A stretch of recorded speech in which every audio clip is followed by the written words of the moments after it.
Good evening, cult members, and welcome to Pop Culture Cult. I'm Sean. I'm Janice. And this is going to be our non-spoiler review of The Rhythm section. Yep. Starring Blake Lively. And Jude Law. Huh? And Jude Law. And Jude Law. He was in there a couple. He's in there a little bit. And a smaller role from Sterling K. Brown. Yep. A little bit of a spoiler. I think he was underused in this movie.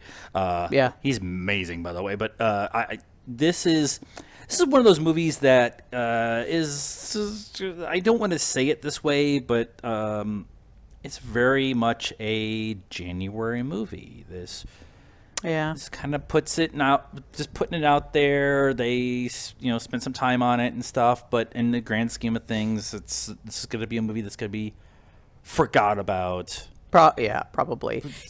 I don't think that the trailers really did it justice. I think that, and that probably hurts it because I think people went in expecting something and got something else.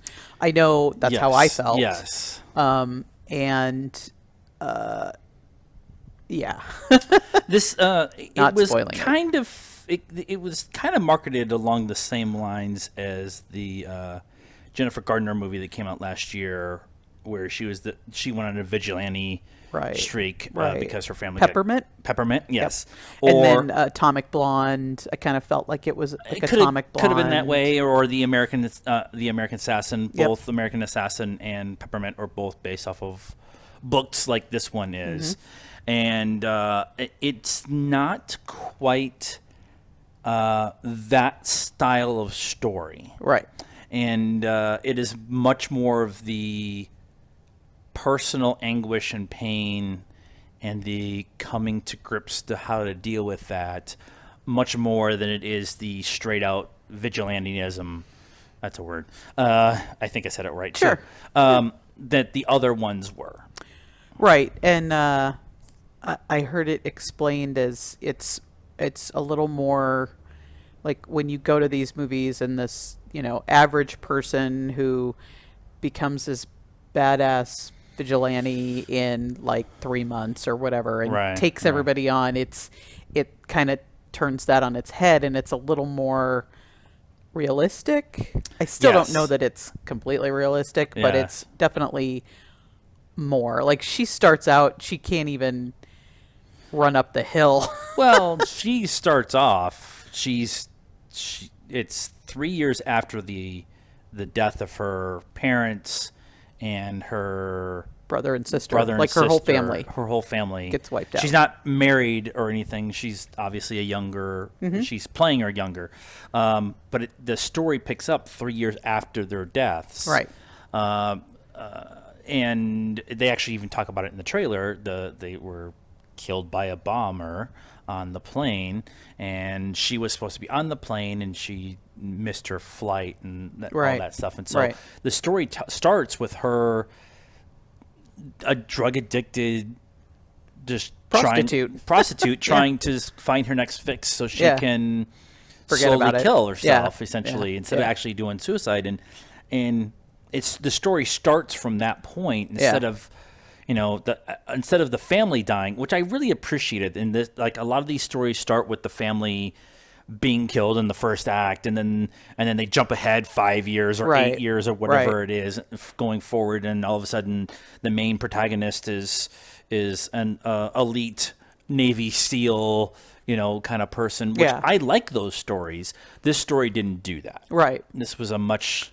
Which is fine. I didn't have a problem with it. I mean, you kind of found out along with Jude Law's character, right? You kind of found out the whole thing when she kind of explains to him what happened. I mean, you kind of, get it here and there when the reporter finds her and stuff, but you really get the whole thing when she's finally willing to talk about it. So you understand what happened. And why she wasn't on the plane. And then why she actually took it to heart so much. And and a lot of that kind of, that was part of what I appreciated about the story.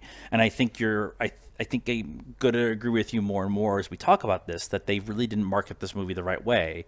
And because of that, because I really wanted the peppermint American Assassin, Atomic Right. Blonde, kind of Right. shoot 'em up. Let's, somebody just being a badass and going after people.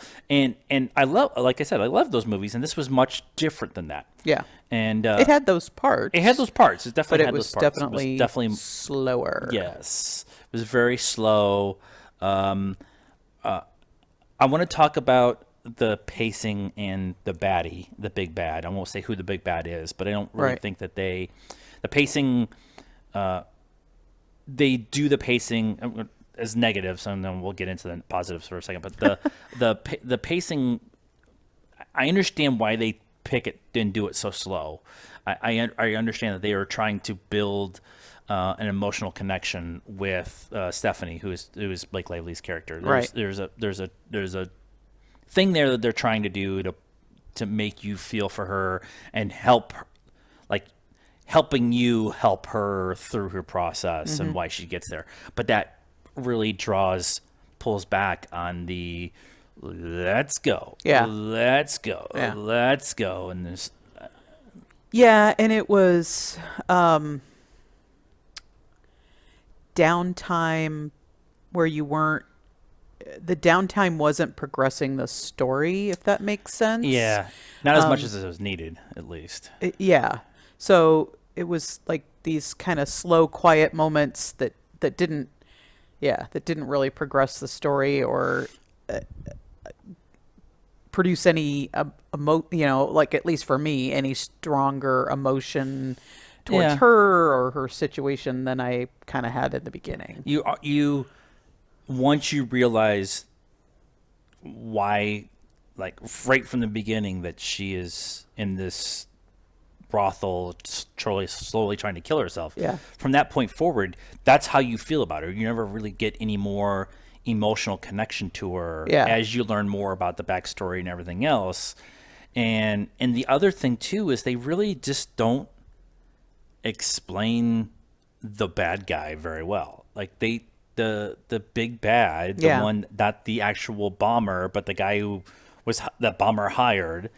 His story is just not existent, like not overly existent, Yeah. but he's a cool character. I said he, so you can kind of do the math, but There's a lot of he's. there's in a this lot of movie, he's in this so- movie. But his story just doesn't, like, the revelation that he's the big bad Yeah. when it happens towards that one part of the movie kind of felt unearned a little bit. Yeah, it wasn't like there was other episodes that this person had, and they're responsible for this and they're responsible for that, or yeah, there's no like teasing of who that person was. Yeah. And it was just like, oh yeah, by the way, it's this person. Yeah. And you're like, Yeah. Okay. yeah, All right, cool. Yeah. This story, though, I'm going to go into the positives.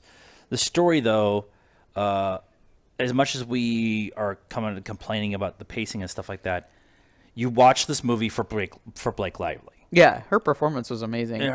She is, even though the directorial choices weren't some of my favorite, her performance overall is really, really, really good. Yeah. And she's super brave as an actress, allowing herself to be so exposed, both physically, from not like sexualized, but there's a scene where she strips down to her underwear and swims across a loch in the fall in Scotland. Yeah.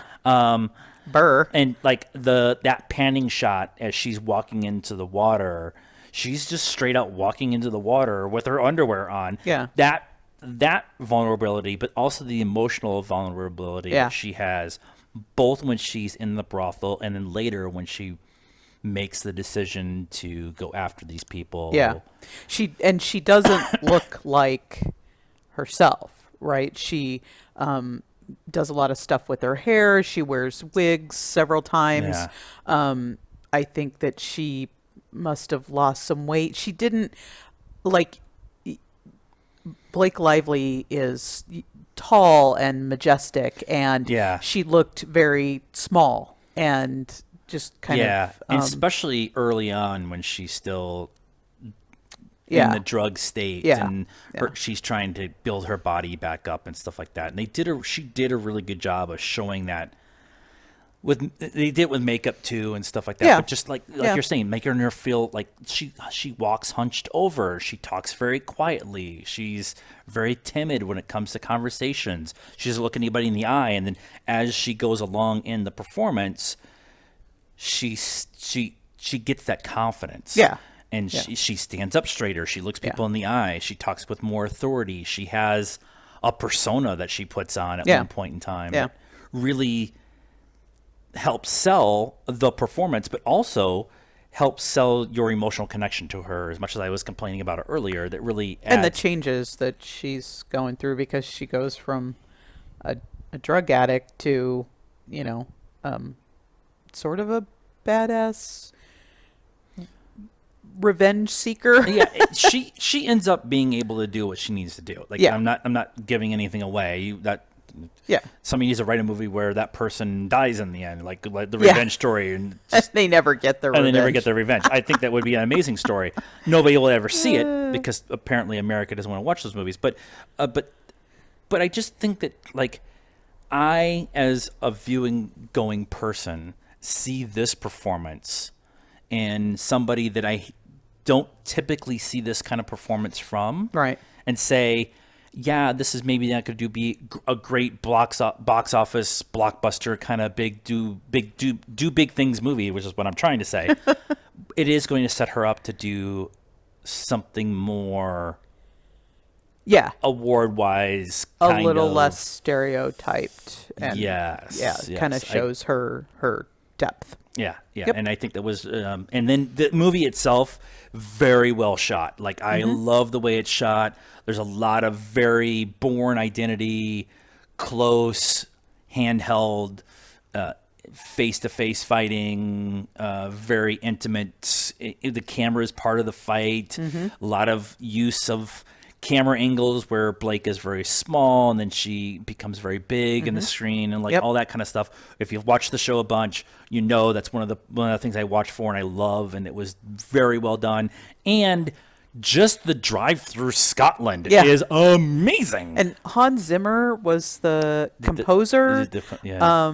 They did use a lot of more current songs. Modern, But there were some scores, I guess. And one of them, she gets off the bus in the Highlands of Scotland, and it's the Braveheart it's song it's is playing, one note off from the.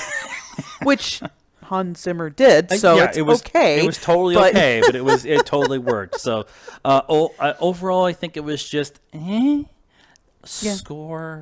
I'm gonna give it a 2.75, mostly because of Blake's performance. I'm a 3 because of Blake's performance. Okay.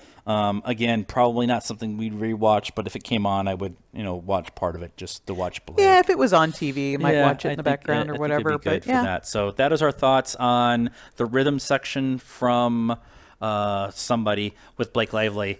I don't know who the. Maybe it says who the company is that did it. I don't know. Talk amongst yourself for a second. Again. That guy, or them over there. Nah, whatever. It's not that important. So the rhythm section, that's our thoughts. Let us know what you thought in the comments down below. If you're on the YouTube channel, please subscribe to the channel. Hit the bell for notifications. If you're on the podcast feed, hit the subscribe button there or follow. We're also on all the social media stuff, Facebook, Instagram, sometimes Twitter. All those links are in the description down below. And if we don't see you, good afternoon, good evening, and good night.